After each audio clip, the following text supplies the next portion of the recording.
Takumananso mugawo lomaliza malingana ndi mmene tinayankhulira kumayambiriro kuja. Mugawo lino tikufuna tionepo nkhani yokhudza chikhulupiriro, kuti tikamati chikhulupiriro tikutanthauzanji. Liwu la chikhulupiriro tikabwera mu Chisilamu limatha kubwera kabweredwe kosiyanasiyana. Nthawi zina limagwiritsidwa ntchito pomveka kuti ndi iman, nthawi zina limatha kumveka kuti ndi aqida, ndipo nthawi zina liwuli limatha kumveka ngati ndi al-Islam. Ndiye zimatengeranso ndi mmene woyankhulayo ngati ali Allah kapena mtumiki wake sallallahu alaihi wasallama ayankhulira. Komanso liwu lomwelo la al-Islam limabwera pofuna kutanthauza ntchito, koma apapa tingotenga liwu limene mkatimo muli zinthu zonse ziwiri. Mkatimo muli chikhulupiriro komanso mkatimo muli ntchito, lomwe ndi liwu la al-aqida. Tikamati aqida kapena chikhulupiriro, tikabwera pa chiyankhulo timanena kuti kullu ma aqada alayhi alqalbi, china chilichonse chimene mtima wachikhulupirira. Kullu ma aqada alayhi alqalbi, tikamati chikhulupiriro kapena kuti aqida kapena kuti chisilamu, tikufuna kutanthauza chinthu chimene iweyo wachimanga mu mtima mwakomo, watamassaku bihi, komanso wachigwiritsa. Ndiye pa chiyankhulo tikamati chikhulupiriro ndi chinthu chimene chamangidwa mu mtima, ndipo mtima umachigwiritsa chimenecho, sumachitaya iyayi. Ngati munthu mu mtima mwake wamanga nkhani yonena kuti munthu womwalira akonza kukubweretsera iweyo vuto, kapena akonza kukubweretsera iweyo phindu, chimenecho ndi chikhulupiriro. Ndiye timati imeneyo ndi akida ya munthu, ndi chimene mtima wa munthu wamanga. Iyeyu wamanga kuti anthu omwalira akonza kubweretsa vuto pa munthu wamoyo. Ndiye mudzaona anthu amene amulota wakufa akuwauza kuti kuno ndikukumana ndi zakuti, ndiye mukapezeka kuti simuchita zimene ineyo nditakuuzenizi, basi muona zakuti. Ndiye anthu amatsogoza pambuyo pa zimenezi kuphika kaya chakudya kaya ndikutani, ena mpakana lero lino amakawaka kumanda chifukwa choopa anthu amene adamwalira, kapena chifukwa chowalemekeza anthu amene adamwalira, kulemekeza kumene kuli kopyola malire. Zimenezo ndi zimene iwo amakhulupirira, kusonyeza kuti ndi chikhulupiriro chawo chimenecho. Komanso ngati munthu wamanga kuti hijabu singakamulowetse munthu ku janna, imene ndi akida, chifukwa ndi chimene mtima wake munthu uyu wakhulupirira. Iye akhulupirira kuti hijabu singamulowetse munthu ku janna, akuti chimene chimamulowetsa munthu ku janna ndi mtima wake. Ndiye ngati iyeyo akuyankhula ndi pakamwa zimene zili mu mtima mwake zoti hijabu sikamulowetsa munthu ku janna, ndiye kuti zimene zili mu mtima mwa munthu ameneyu ndi zoti hijabu ndi yosafunikira mu Chisilamu. So imene ndi akida ya munthu. Tsopano tikabwera pa Chisilamu kapena kuti pa sharia, al-aqida, tikamati aqida ndi al-yaqin, kukhala munthu ndi kusakayikira, wa taslim, komanso munthu kugonjera, wal iman, komanso ndi kukhala ndi chikhulupiriro chimene chili aljazim, chokhazikika. Choyamba tikamati aqida kapena chikhulupiriro, tikufuna kutanthauza kuti zimene munthu akuzikhulupirirazo asazikayikire, azigonjere zimenezo, komanso zikhazikike. Pasakhale nthawi ina yake yomapendama, apezeke lero ali kwa abusa, mawa ali ku mzikiti, lero ali ku fellowship, mawa ali kuza Chisilamu. Ameneyo ndiye kuti sali ndi akida yolongosoka. Koma akida yolongosoka ndiye kuti ikhale yokhazikika, ndiye ikhazikike pa zinthu ziti? Billahi, ikhazikike mwa Allah subhanahu wa ta'ala, wama yajibu lahu min at-tawhid wal ibadati wat ta'a. Komanso itsogozedwe ndi zimene zili zokakamizidwa ku nkhani yokhudza tauhidi. Ndipo tauhidi yagona pa zinthu ziwiri. Mkati mwa tauhidi muli al-ibada, kumpatula Allah mu ntchito zathu, wa ta'a, komanso ndi kumumvera Allahyo modzipereka. Ngati Allah walamula kunena kuti iweyo ukuyenera kumapemphera kasanu pa tsiku, usanene kuti koma ndiye ndizolemetsatu, ndiye kuti pamenepo akida yako ndiyo salongosoka, chifukwa si kugonjera. Ndiye pambuyo pake thumma bimalaikatihi, ukhulupirirenso mwa angelo a Allah, kuti Allah adalenga angelo amene ali nafe, amene aliso madera osiyanasiyana pano pa dziko lapansi, komanso ena ali kumwamba. Angelo amenewa la ya'asuna Allaha ma amarahum wa yaf'aluna ma yu'marun, sama munyoza Allah pa zimene alamulidwa ndipo amachita zomwe Allah walamula. Angelo amenewa ena amene tili nawo, wina ali kumanja, wina ali kumanzere. Chikhulupiriro chathu mwa angelo chimatipangitsa kuti ifeyo tikamagwira ntchito zathu tidzikhala ozindikira kuti mu nthawi ino zimene ndikuchitazi pali mngelo amene akulemba. Ngati ndikuchita zabwino, pali mngelo amene akundilembera zimenezi. Ndipo ngati iweyo ukuchita zoyipa, umadziwanso kuti pali mngelo amene ali kumanzere yemwe akundilembera zoyipazi. Ndiye munthu umakhala wamanyazi pa zimene Allah subhanahu wa ta'ala anazikhazikitsa kuti izi musazichite, komanso umakhala wolimbikira pa zimene Allah subhanahu wa ta'ala adazilimbikitsa kuti izi muzichite. Ndiye kukhulupirira mwa angelo ndi chikhulupiriro chimene chili chofunikira kwambiri kwa Msilamu, chifukwa lero lino alipo ena amene amampembedza Jibril, Gabriel, pomanena kuti mzimu woyera bwerani mutifungatire. Amene akumpempha pamene patu ndi Jibril, chifukwa Allah subhanahu wa ta'ala wamutcha Jibril kuti ndi ar-ruhul amin, mzimu wodalirika, ar-ruhul qudus, mzimu woyera. Ndiye iweyo ukakhulupirira mwa angelo udziwa kuti angelo si oyenera kupembedzedwa mu njira ina iliyonse. Pachifukwa icho zikhala zokuvuta iweyo kuti udzimpempha mngelo kapena wina aliyense mugulu la angelo. Wa kutubihi wa rusuli, umakhulupiriranso mu mabuku a Allah subhanahu wa ta'ala, komanso ndi mwa atumiki ake.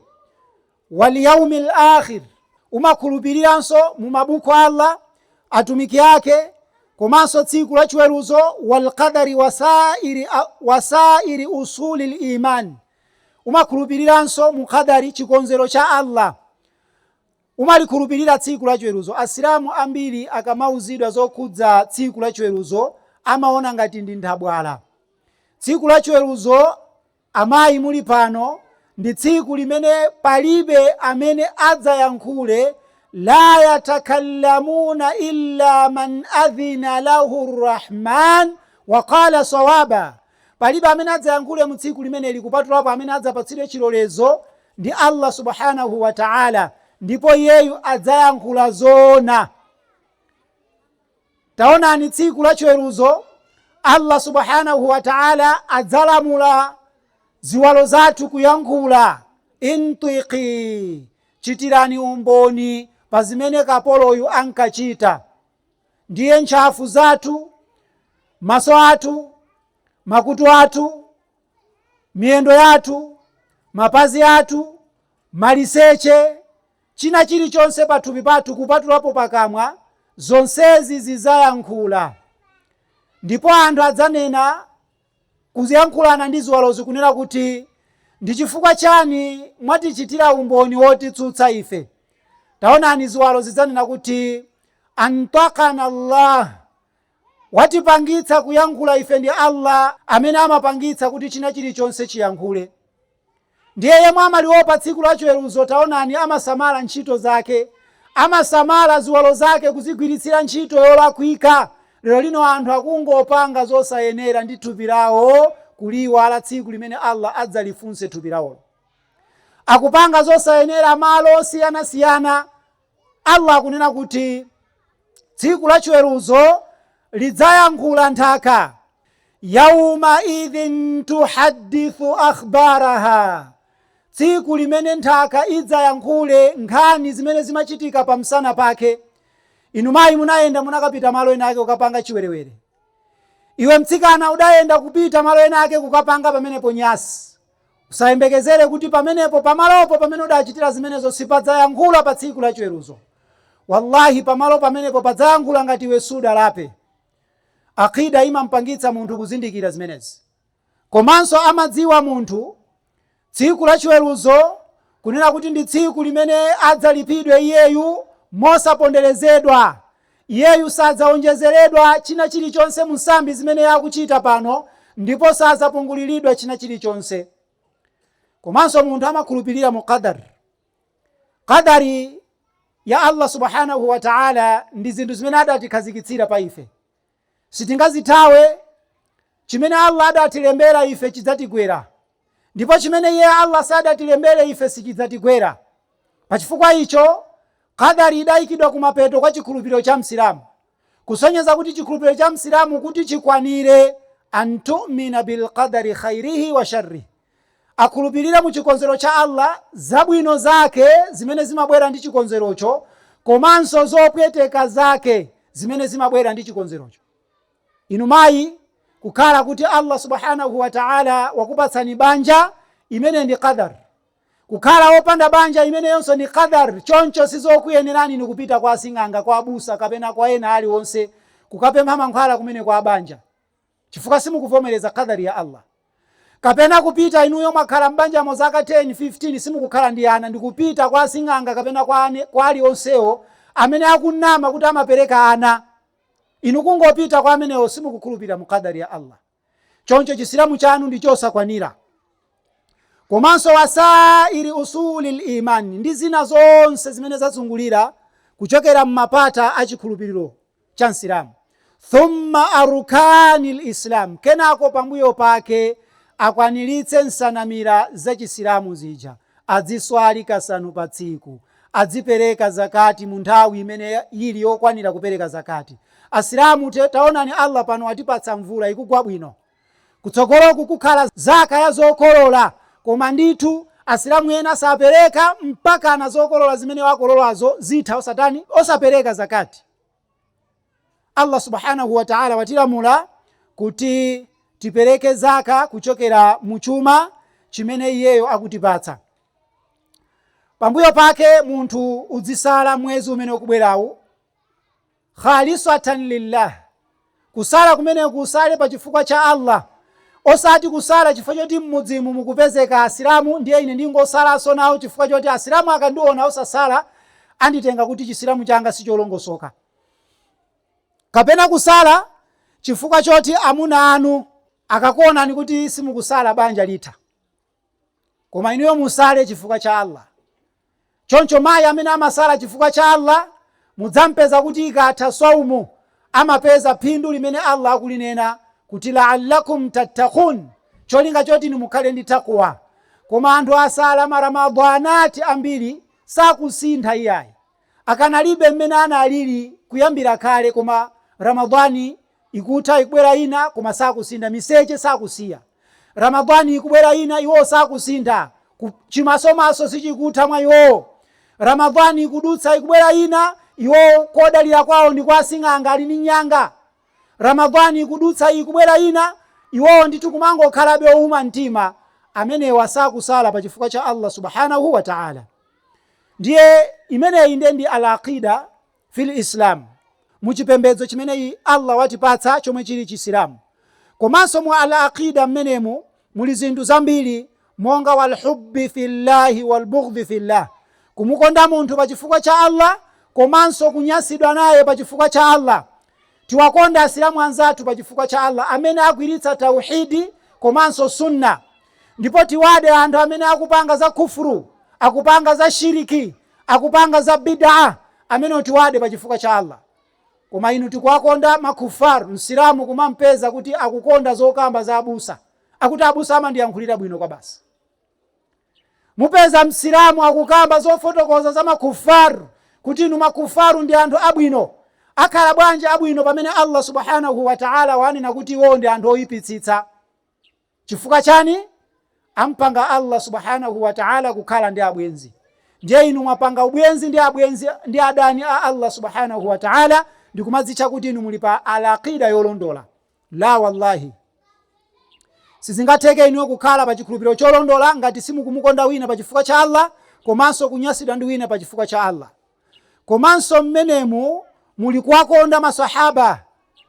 Inu ngati munganyasidwe ni maswahaba, anthu tikamapereka zitsanzo kuti palibenso m'bado wopambana wolungama umene uli wabwino kuposa m'bado wa maswahaba, anthu mmanena kuti zidali zakale zimenezo. Tikamakamba kuti akazi khazikikani mnyumba zanu musamatuluke chisawawa, mumanena kuti maswahabiyati adalibe zochita, mu nthawi yawo kunalibe kugwira ntchito.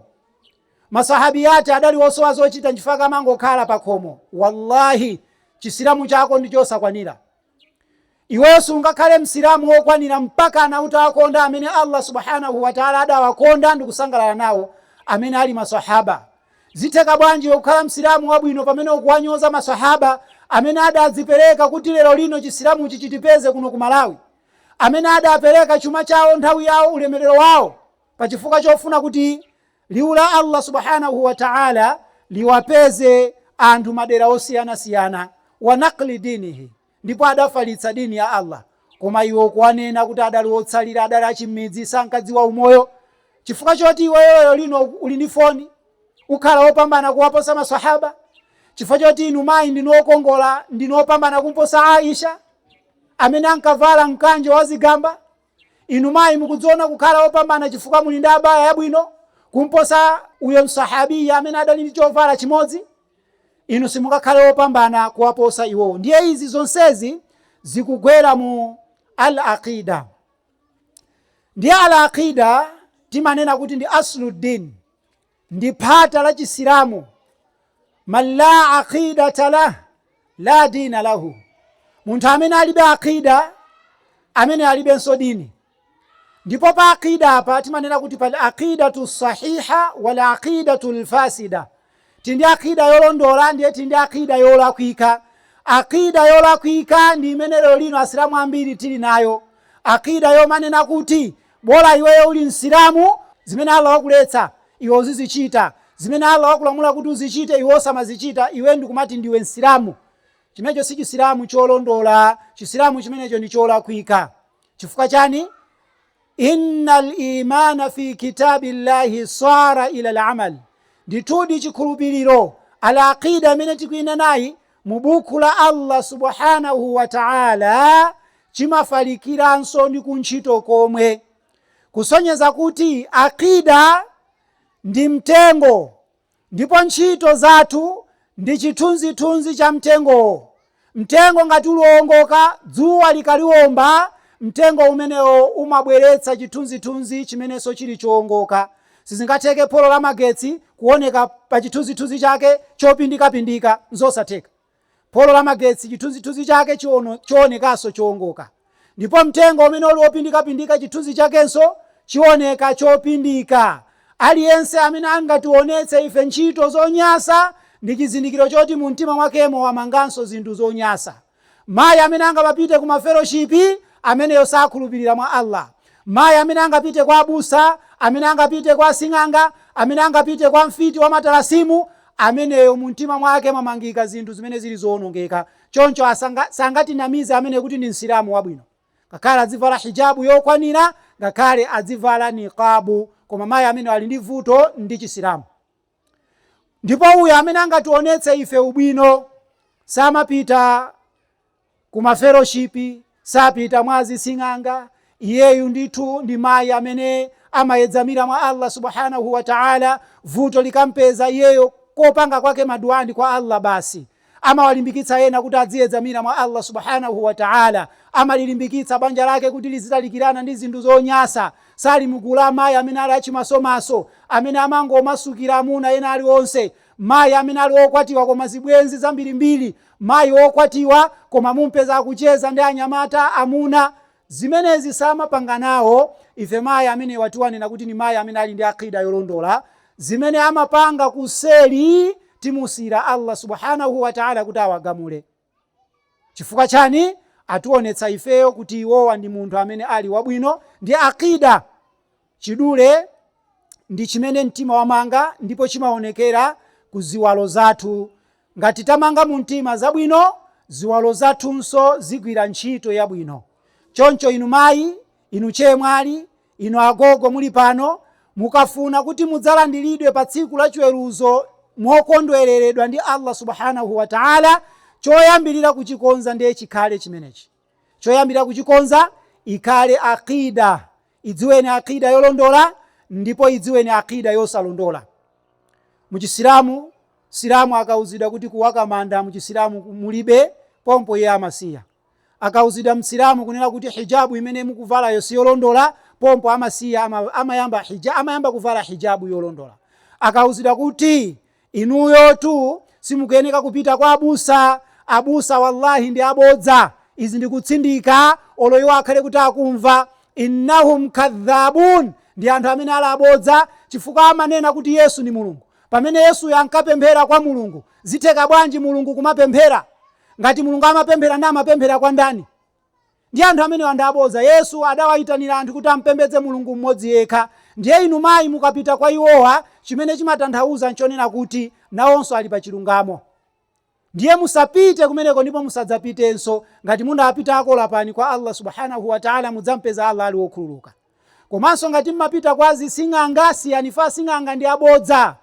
Iwowa ali mmavuto, amamunamiza munthu kuti anchotsa mmavuto. Mumpeza sing'anga ali ndi chimalaya chakuda, jekete lovuta kuti alichape chifukwa akusowekera sopo, koma akumuuza munthu kuti amulemeretsa. Akukanika kuzilemereretsa yekha bwanji. Anthu amene wanda anthu abodza, ndipo mtumiki wa Allah sallallahu alayhi wasallam anatsindika kuti amene wa alibe ntchito, inu musayerekeze kupita kwa iwo. Msilamu ayedzamire mwa Allah, mayi amene amanenedwa apa kuti imra'atun salihatun, mayi amene ali wolungama, ndi mayi amene choyambirira koza akida yake, ndipo akuyedzamira mwa Allah subhanahu wa ta'ala, zokhumba zake iyeyu ndi ku akhira. Chifukwa amadziwa kunena kuti umoyo wa pa dziko lapansi ukatha, kukubwera umoyo umene uli wosatha, umene Allah subhanahu wa ta'ala adzayankhule kwa okhulupirira, udkhulul jannata antum wa azwajukum tuhbarun, lowani kujanna ino amuna limodzi ndi azikazi anu mopanda mantha.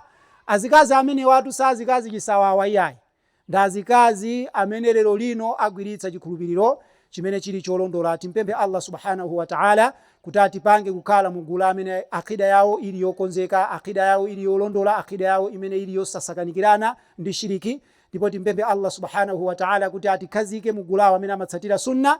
Ndipo timpemphe Allah subhanahu wa ta'ala kuti asadzatitenge pokhapokha ife titagwiritsa zinthu ziwiri zimenezi. Subhanakallahumma bihamdik, nashhadu an la ilaha illa anta, nastaghfiruka wa natubu ilaik.